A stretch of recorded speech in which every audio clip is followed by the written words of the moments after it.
നമ്മുടെ 7ാം ക്ലാസ്സിലെ മെഡീവിയൽ ഇന്ത്യയിലെ ദ മുഗൾ ആർമി അല്ലെങ്കിൽ മുഗൾ സൈന്യത്തെക്കുറിച്ചാണ് പറയുന്നത്. During the Mughal period a strong army was needed to expand the kingdom as well as to maintain the expanded kingdom.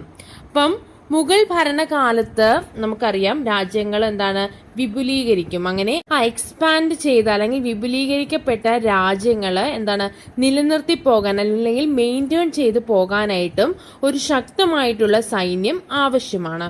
Mansabdari was the military system implemented by Akbar for this purpose.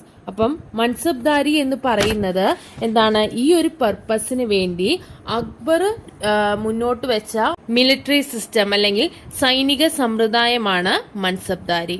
According to this system each officer had a regiment under him. ഈ ഒരു സിസ്റ്റത്തിന്റെ അടിസ്ഥാനത്തിൽ ഓരോ സൈനികന്റെ കീഴിലും ഒരു സൈനിക വ്യൂഹം തന്നെ ഉണ്ടായിരിക്കും.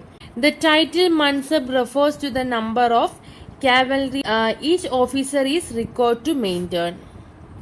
ഇവിടെ മൻസബ് എന്ന വാക്ക് കുതിരപ്പടയാളികളുടെ എണ്ണം അല്ലെങ്കിൽ നമ്പർ ഓഫ് കാവലറി എന്ന് പറഞ്ഞാൽ കുതിരപ്പടയാളികളുടെ എണ്ണമാണ്. അവര് മെയിൻറ്റെയിൻ ചെയ്തു പോകേണ്ട കുതിരപ്പടയാളികളുടെ എണ്ണത്തെ സൂചിപ്പിക്കുന്നതാണ് മൻസബ്. The rank of the mansab was determined by the number of soldiers to be maintained. നിലനിർത്തേണ്ട സൈന്യത്തിന്റെ അല്ലെങ്കിൽ സൈനികരുടെ എണ്ണത്തിനനുസരിച്ചാണ് നമ്മുടെ മൻസബ്ദാരുടെ പദവി നിശ്ചയിക്കുന്നത്.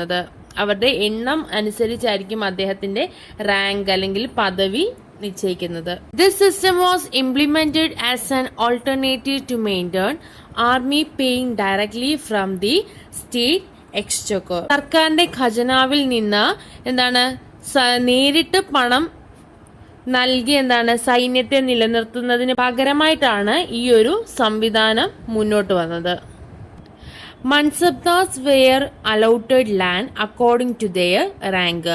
അവരുടെ റാങ്കിനനുസരിച്ച് അല്ലെങ്കിൽ അവരുടെ പദവിക്കനുസരിച്ച് ഭൂമി അവർക്ക് പതിച്ചു നൽകിയിരുന്നു. The mansabdars maintains his army by collecting tax from land allotted to dum.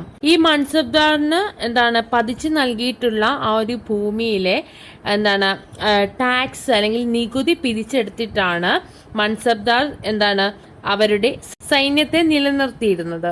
The support of the nobles and the military was necessary to carry towards the regime strongly. Nobles എന്ന് പറഞ്ഞാൽ അവിടുത്തെ പ്രഭുക്കന്മാരാണ്. അപ്പം പ്രഭുക്കന്മാരുടെയും സൈന്യത്തിന്റെ